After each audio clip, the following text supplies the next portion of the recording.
కార్తీక దీపం 2 సీరియల్ ఈరోజు ఎపిసోడ్లో ఏం జరిగిందో ఒకసారి తెలుసుకుందాం. కార్తీక్ దీపలు తులసి కోటకి దీపం పెట్టి దండం పెట్టుకుంటారు.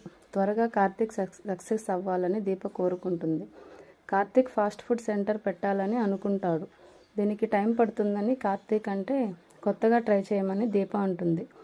దానికి దేవుడు అవకాశం ఇవ్వాలని కార్తీక్ అంటాడు. అవకాశం ఇచ్చాడు సార్ అంటూ జ్యోత్స్న కంపెనీ మేనేజర్ ప్రభాకర్ వస్తాడు. జ్యోత్స్న కంపెనీకి పోటీగా ఉండే సత్యరాజ్ కంపెనీని మీరు ఉన్నప్పుడే తొక్కేశారు. ఇప్పుడు వాళ్ళు పూర్తిగా రెస్టారెంట్ మూతపడే పరిస్థితి వచ్చిందని, మీరు వెళ్ళి దాన్ని తీసుకుంటే 2 నెలల్లో దాన్ని గట్టెక్కిస్తారని ఒకసారి వాళ్ళతో మాట్లాడమని చెప్తాడు. మేము కష్టాల్లో ఉన్నప్పుడు మీరు అండగా ఉన్నారు. ఇప్పుడు అక్కడ కూడా మాలాంటి వర్కర్స్ ఇబ్బంది పడతారని, మీరు కూడా బాగుండాలని కోరుకుంటున్నానని ఈరోజే వెళ్ళి సత్యరాజుని కలవమని చెప్తాడు. దీప, కాంచనలు కార్తీక్కి వెళ్ళి మాట్లాడమని, ఈ అవకాశం సద్వినియోగం చేసుకోమని చెప్తారు. దాంతో కార్తీక్ బయలుదేరుతాడు. కార్తీక్ తనతో పాటు దీపని రమ్మని చెప్తాడు. మరోవైపు జ్యోత్స్న కూడా తాతయ్యతో సత్యరాజ్ కంపెనీ మనమే కొనేద్దామని, అప్పుడు మనకు బిజినెస్లో తిరుగు ఉండదని చెప్తుంది. శివనారాయణ సరే అని వెళ్దామంటే దానికి జ్యోత్స్న వెళ్ళి నేను కొనుక్కొస్తా అని అంటుంది.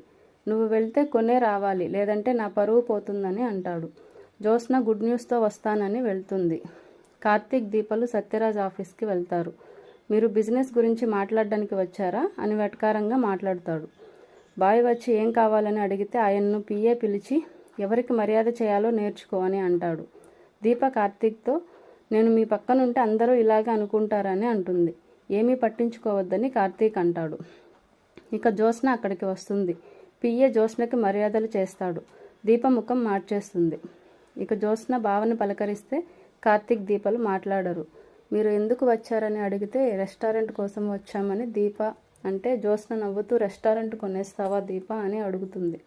పిఏ వచ్చి పిలిస్తే దీప, కార్తీక్లు వెళ్ళపోతే పిలిచింది మిమ్మల్ని కాదు మేడంని అని అంటాడు.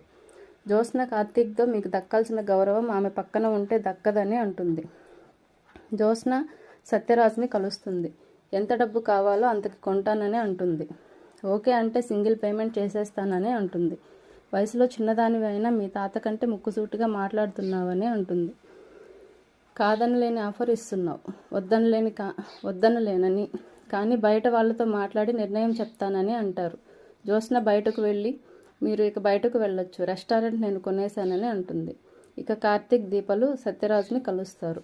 ఇంతటితో ఈరోజు ఎపిసోడ్ ముగుస్తుంది.